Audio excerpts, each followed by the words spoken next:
O governo federal apresenta a proposta de novo arcabouço fiscal que vai substituir o teto de gastos. A iniciativa, que ainda precisa ser aprovada pelo Congresso, quer controlar o gasto público para que as contas públicas saiam do vermelho. Os ministros da Fazenda, Fernando Haddad, e também de Planejamento, a Simone Tebet, apresentaram ontem a proposta para o chamado arcabouço fiscal. A nova regra para as contas públicas vai substituir o teto de gastos criado durante o governo de Temer. O que muda em relação ao antigo teto de gastos é que a possibilidade de gastos públicos aumenta conforme a arrecadação do governo e não tem como uma trava aí de acordo com a inflação do ano anterior. O novo marco fiscal estabelece uma meta de trajetória de resultado primário para o governo federal até 2026, com intervalo de variação tolerável, aumentando aí o aumento de despesas sempre abaixo das receitas em momentos de crescimento e mecanismos que garantem a elevação de gastos em situação de crise. Por exemplo, quando o governo estiver dentro da meta, o crescimento máximo dos gastos está limitado a 70% do crescimento da receita apurada no ano anterior. O objetivo do arcabouço também é assegurar gastos considerados prioritários em saúde, educação e segurança, entre outras áreas, e possibilitar um aumento de investimentos públicos, mas sem gerar um descontrole dos cofres do governo. A expectativa é controlar despesas e frear o aumento da dívida. Nós vamos agora ouvir um trecho do que o ministro Fernando Haddad falou durante a coletiva. Mas isso aqui é um plano de voo de como nós vamos enfrentar o problema da economia brasileira.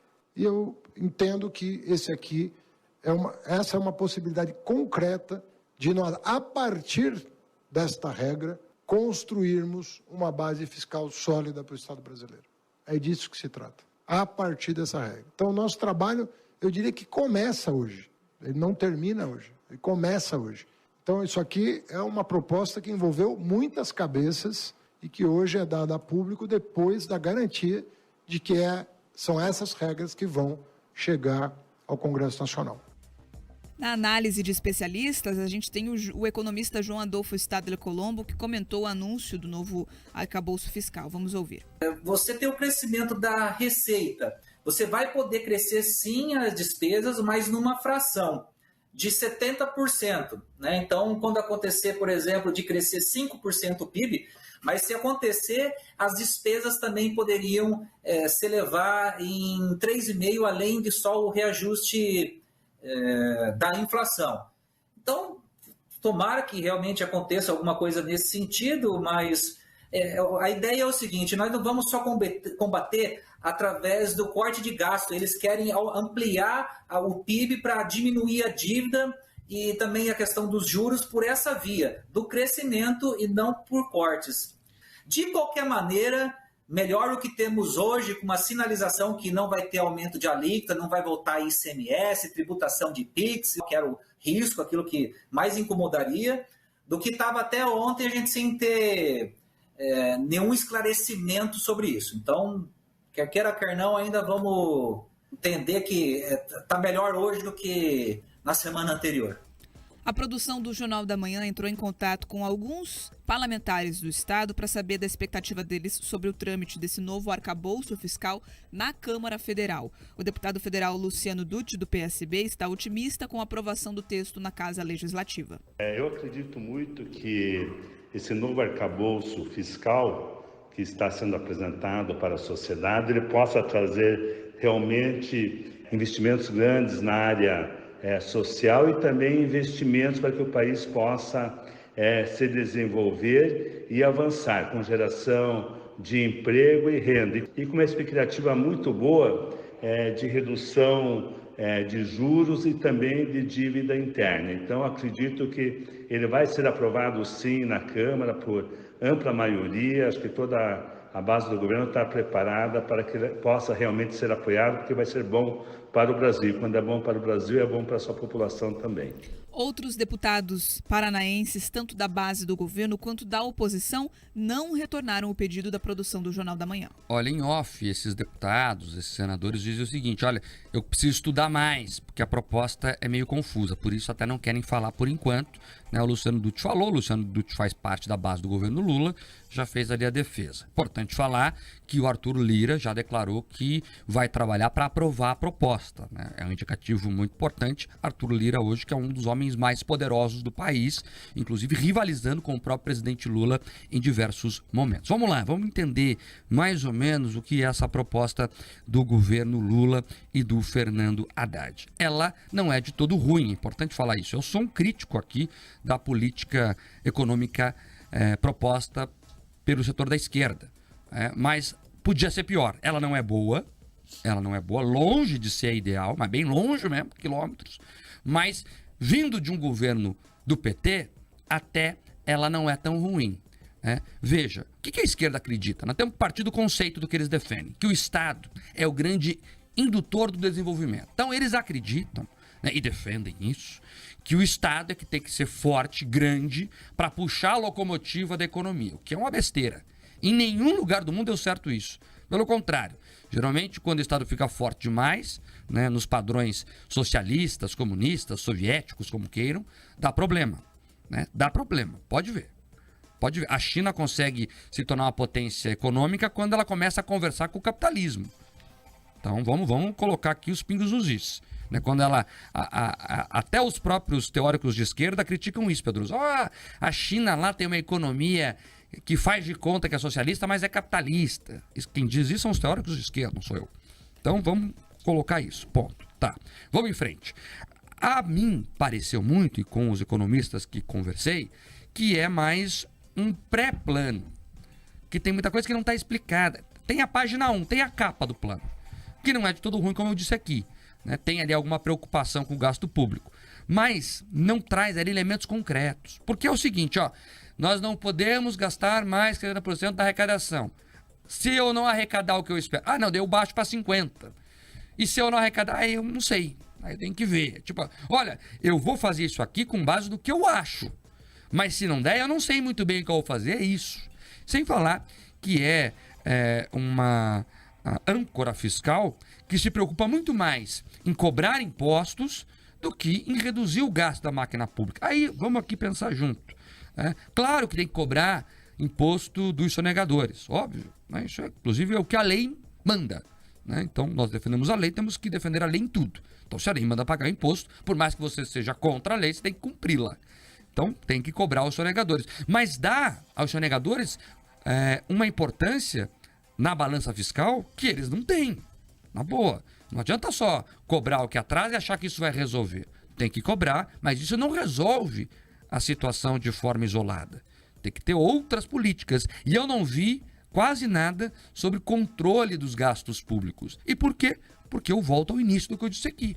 O governo de esquerda não se preocupa com isso. Eles querem um Estado grande, gastador, porque eles acham que isso vai incentivar a economia. Mas isso não dá certo. Então, o Haddad até falou, né, Pedroso, que é difícil agradar Campos Neto e Gleisi Hoffmann, mas eu prefiro aqui agradar o Campos Neto, que foi eleito um dos melhores presidentes de bancos centrais do planeta, do que a Gleisi, que é uma ativista que fica gritando em megafones por aí, bom dia, presidente Lula. Então, as pessoas têm especialidades, né? Eu prefiro acreditar no economista Campos Neto do que na Gleisi Hoffmann para a questão econômica. Vamos ver o que vem pela frente. A minha impressão, Pedroso, é que aquele bom e velho ditado, estão contando com o negócio na galinha, é mais ou menos isso. Se arrecadar, dá o certo. Se não arrecadar, a gente vê o que faz. Você tá certo. Opa, peraí. Vamos chamar as coisas, né? Aproveitar pelo nome que elas têm. Isso é pensamento mágico. É pensamento mágico. Mas vamos dar um passo atrás. O que eles fizeram, a proposta que eles mostraram, é como o Marco falou. É ruim? Não. Podia ser melhor, com toda certeza. Mas o que me preocupa é, nós estamos olhando única e exclusivamente para aquele PowerPoint que eles colocaram ali. E inclusive, Mark, durante o PowerPoint, quando eles mostravam a trajetória da dívida, dos juros e tudo mais, eles foram até 2010. Eles não olharam ali como foi o governo Dilma, eles não apresentaram os dados da forma mais transparente possível. Então a gente tem que ficar muito atento, porque aquilo que a gente viu foi uma peça de publicidade, mais do que um documento técnico, que traz a letra miúda, que vai possibilitar a gente entender. Tá, quando a arrecadação cair, quando você tiver uma contração do PIB, ou quando você tiver um crescimento muito alto, você vai realmente ter força para controlar o ímpeto gastador de algumas pessoas? Não se sabe. Nós vamos chegar ali 2025, 2026 com um equilíbrio maior das contas, gerando inclusive superávit. Como? Sabe, são perguntas importantes que têm que ser feitas. E mais do que isso, quais vão ser os instrumentos que vão impedir, Mark, de fato, de se furar esse novo arcabouço fiscal, esse novo freio da gastança? Tudo isso não foi apresentado. O que foi colocado ali, claro que tem aspectos positivos. Todo mundo imaginava uma licença para gastar, estilo 007. Tinha licença para matar, a gente imaginava que o governo ali queria única e exclusivamente uma licença para gastar. Eles conseguiram. Tem um pedacinho ali que mostra que eles vão conseguir seguir ali uma tendência gastadora. Agora, eu não consigo acreditar em um aspecto que o Haddad falou ali. Tá? Inclusive o economista que nós trouxemos, ele fala disso, fala que bom que eles falaram que não vão tributar. Para mim, né? Eu estou aqui prestando muita atenção e tenho a certeza o seguinte, eles estão dizendo isso agora, mas daqui a pouquinho a gente vai conseguir enxergar um aumento da carga tributária. Eles falaram em outros momentos, eu quero lembrar aqui que há pouco tempo atrás tinha o debate se iria aumentar ou não, novamente, os tributos em relação aos combustíveis. Subiu, daqui a pouco a gente vai olhar de novo, que vai subir os combustíveis na questão do diesel. Então, assim, a gente tem que ficar muito atento, porque ninguém falou ali em cortar na carne, em diminuir despesas concretamente. Eles esperam que a economia cresça, e se a economia não crescer, a gente já pode esperar, a Bia, Mark, queridos ouvintes, que o que vai crescer é a carga tributária no lombo da gente. É isso, né? Quando você só gasta, né, e não economiza, a conta aumenta. Tem um grande mentor de CEOs aí, chamado Panda Betting. Ele trabalha muito no setor de aviação. E ele fala o seguinte, Pedroso: gasto é que nem grama. Se não cortar, cresce. Só cresce. Então, nós não podemos deixar o matagal tomar conta do terreno, senão não se produz mais nada.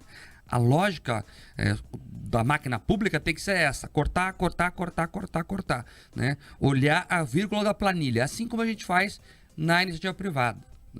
Então, em vez de contratar vários executivos, uma empresa tenta reduzir esse custo.